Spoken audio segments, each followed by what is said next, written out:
I'm at the St. Croix Rods booth with Ryan, who's going to explain to us.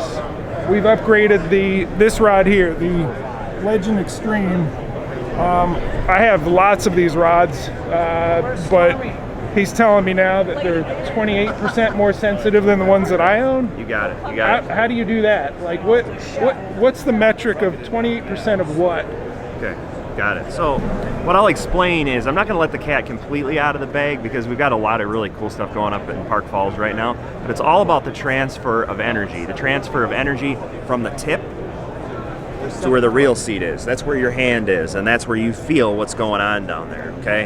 And the capture of energy is we want to capture all of the energy that's imparted in the tip, meaning your nibbles, your bites, your ticks, the feeling of sand, the feeling of gravel, everything on the bottom. And you want to feel it here. You want to be in a complete contact, whether it's you need to be in contact because it's a cold front and you need to stay on a transition of gravel to sand when you're fishing, or maybe, hey, we've all been in this situation, is you gotta get a fish in the boat to not blank or something like that, and it's a tough day out there. But what does that transition, or what does that 28% mean?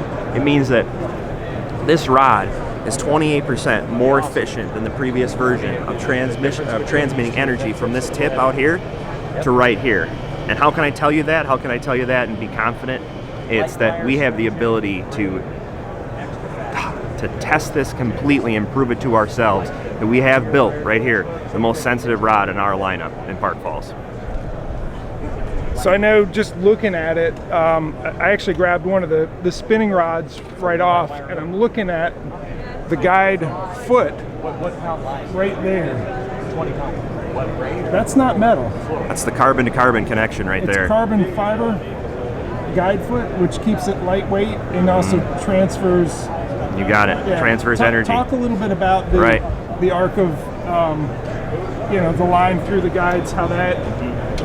So you notice that these rods that I have here have a number of guides on them. The most comment that we've got here at the Bassmasters Classic is, wow, there's a lot of guides on here. Well, what we've done is we want to connect the dots with the line to the angler. We don't want any loop. We don't want anything that can be less tight. We want that transfer of energy, again, to run completely from the tip to the reel seat. When it goes to the reel seat, then it's going into your hand, and you're feeling what's going on down at the bottom. So you're going to notice there's a lot of guides on here.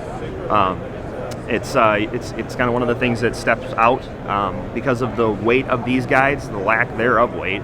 We're able to keep this as a very balanced rod. We really looked hard at balancing this rod the best that we could in our lineup. You're also going to notice right there is that extreme skin handle, and what that does is I had this rod for about 2 years in my boat. I run two different boats. I run an aluminum boat and I run a fiberglass bass boat. Mine rode around in my rod locker for 2 years, and I could not rub the bubbles off, and that's our extreme skin, and that's what's going to be tacky on your hand, whether it's cold or you're fishing in the rain. That's the extreme skin right there. Nice. Very cool. I gotta get one. I gotta know. Like, I already know how sensitive my Legend Xtreme rods are, and how I can jig for a striper in 50 feet of water in the middle of winter and feel that pickup, or whether I have that jerk bait out there on the Susquehanna River just sitting there, and I can feel them rub up on the line and know it's about to happen. Yeah, that's what the previous generation. And then we're gonna get even better than that. We are gonna get better. That's exciting. Than that. Yep. Cool. The other thing I have to add is that this technology of sensitivity is not going to just influence Legend Xtreme. It's going to influence every rod going forward, from the price point of this rod to our $130 Bass X rods.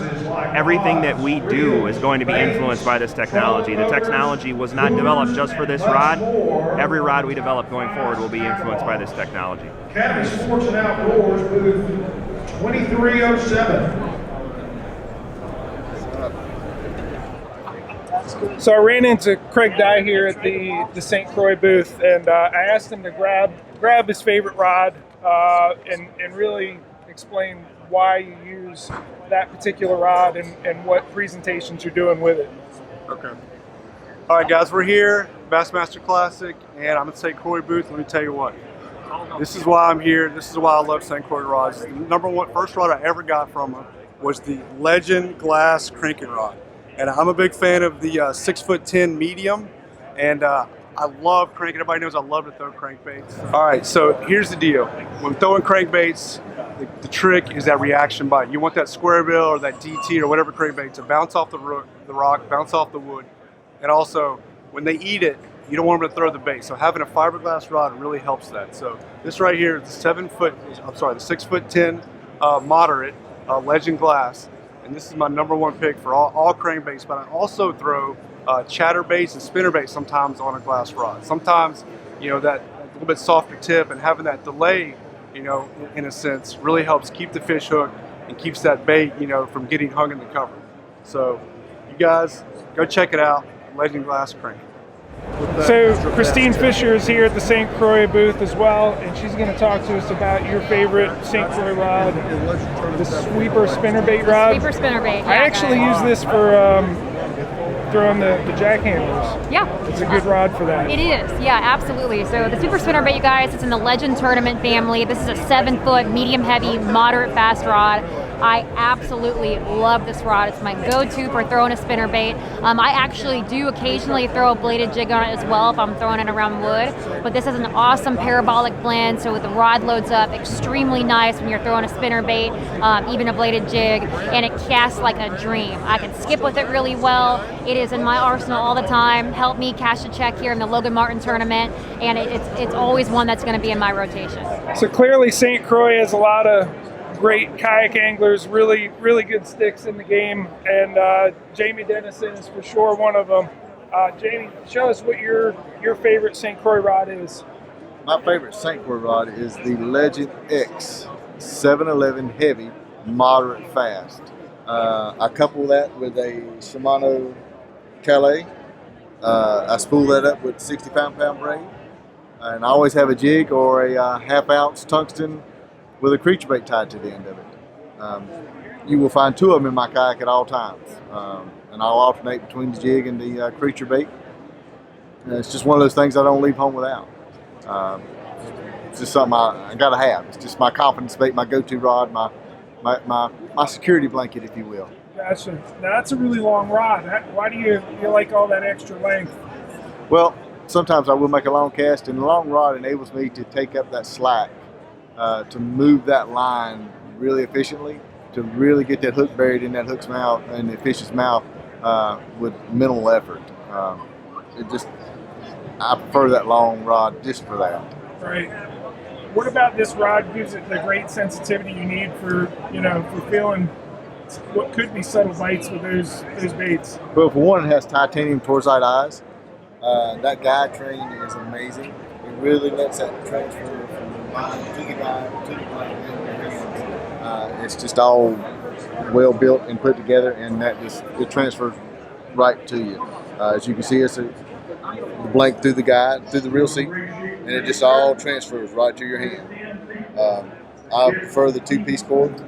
It just makes it a little lighter, but St. Croix done an excellent job of putting it together, and if you get a chance, pick one up and put it in your hands. I think you'll like it. Nice. Thanks, Jamie. Yes, sir. Thank you. Hey guys, we're here with Jeff Little in the St. Croix booth at the 2020 Bassmaster Classic. He's going to tell us a little bit about his favorite St. Croix rod.